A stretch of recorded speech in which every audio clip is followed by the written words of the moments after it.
રથયાત્રાને લઈને એએમસી મેયરની અધ્યક્ષતામાં municipal commissioner, police commissioner, કોર્પોરેશનના ઉચ્ચ અધિકારીઓ સાથે બેઠક યોજાઈ છે. ભગવાન જગન્નાથની આગામી 149મી રથયાત્રાને લઈને અમદાવાદના મેયર હિતેશ બારોટની અધ્યક્ષતામાં મ્યુનિસિપલ કમિશનર, પોલીસ કમિશનર સહિતના પોલીસ તેમજ કોર્પોરેશનના ઉચ્ચ અધિકારીઓ સાથે બેઠક યોજાઈ હતી. ગત વર્ષે હાથી ભડકવાની ઘટનાને ધ્યાનમાં રાખીને ચાલુ વર્ષે જ્યારે રથયાત્રામાંથી હાથી પસાર થાય ત્યારે ડીજે નહીં વગાડવા અને અન્ય કોઈ અવાજ નહીં કરવામાં આવે તેવી સૂચના આપવામાં આવી છે. ખાસ કરીને સાંજે જમાલપુર રથયાત્રા પહોંચે ત્યારે ટ્રાફિકને ધ્યાનમાં રાખીને દર્શનાર્થીઓને તકલીફ ન પડે તે પ્રમાણે આયોજન કરવામાં આવશે. મેયર હિતેશ બારોટે જણાવ્યું હતું કે આગામી 149મી રથયાત્રાને લઈને મ્યુનિસિપલ કમિશનર બંછાનિધિ પાની, પોલીસ કમિશનર અનુપમસિંહ ગેહલોત સહિતના ઉચ્ચ અધિકારીઓ સાથે બેઠક યોજાઈ હતી.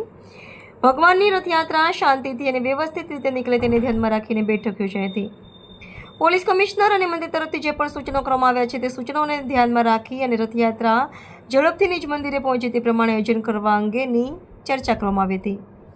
પોલીસ કમિશનર અનુપમસિંહ ગેહલોતે જણાવ્યું હતું કે આગામી 16 જુલાઈના રોજ ભગવાન જગન્નાથની 149મી રથયાત્રાને લઈને મેયરની અધ્યક્ષતામાં બેઠક યોજાઈ હતી, જેમાં ગત વર્ષની રથયાત્રાઓના અનુભવને લઈને મંદિર તરફથી જે સૂચનો કરવામાં આવ્યા હતા તેના પર ચર્ચા કરવામાં આવી હતી. ગત વર્ષે હાથી ભડકવાની ઘટના બની હતી તેને ધ્યાનમાં રાખી અને જ્યારે રથયાત્રામાં હાથી પસાર થાય ત્યારે ડીજે નહીં વગાડવા અને અન્ય કોઈ પણ પ્રકારમાં અવાજ નહીં કરવામાં આવે તેવા માટે સૂચનો આપવામાં આવ્યા છે. રથયાત્રામાં ટ્રાફિકની વ્યવસ્થાને લઈને પણ ચર્ચા કરવામાં આવી હતી. ખાસ કરીને જમાલપુર જગન્નાથ મંદિર પાસે સાંજે રથયાત્રા પરત ફરે છે ત્યારે મોટી સંખ્યામાં લોકો દર્શન કરવા આવે છે ત્યારે ટ્રાફિકની સમસ્યા સર્જાતી હોય છે. જ્યારે જમાલપુર મંદિર ખાતે રથયાત્રા આવે છે ત્યારે ટ્રાફિક બંધ રહે અને ટુ વ્હીલર સાથે કોઈ તકલીફ ન પડે તે પ્રકારે આયોજન કરવામાં આવશે. ખાસ કરીને રથયાત્રા સાંજે પરત આવતી હોય ત્યારે શાહપુરથી લઈને માણેક ચોક થઈને જમાલપુર મંદિર સુધી લાઇટિંગ વ્યવસ્થાને લઈને પણ ચર્ચા કરવામાં આવી છે.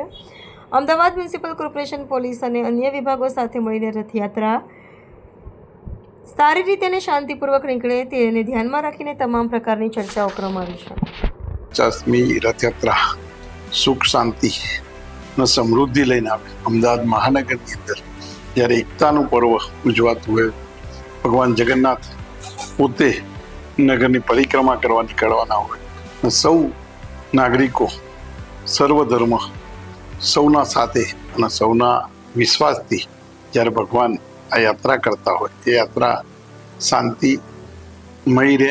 આજે માનનીય મેયરશ્રીના અધ્યક્ષતામાં એકતા સમિતિની જો મિટિંગ થઈ, આમાં ખાસ કરીને જો ગત વર્ષોના જેટલા બી અનુભવ હતા જો મંદિર તરફથી જોઈએ કે અમુક શું કરવા જોઈએ જેથી ઓર સ્મૂથલી યાત્રા ચાલે, જેવા કે આપણા હાથીને કોઈ તકલીફ નહીં પડે, કોઈ ડીજે વગેરે નહીં જ્યારે આ પસાર થાય તો વગાડે નહીં જોઈએ અને એના સાથે કોઈ એવા અવાજ નહીં કરે જેના લીધે હાથી ગયા વર્ષે જેવા થયા હતા આ વખતે નહીં થાય.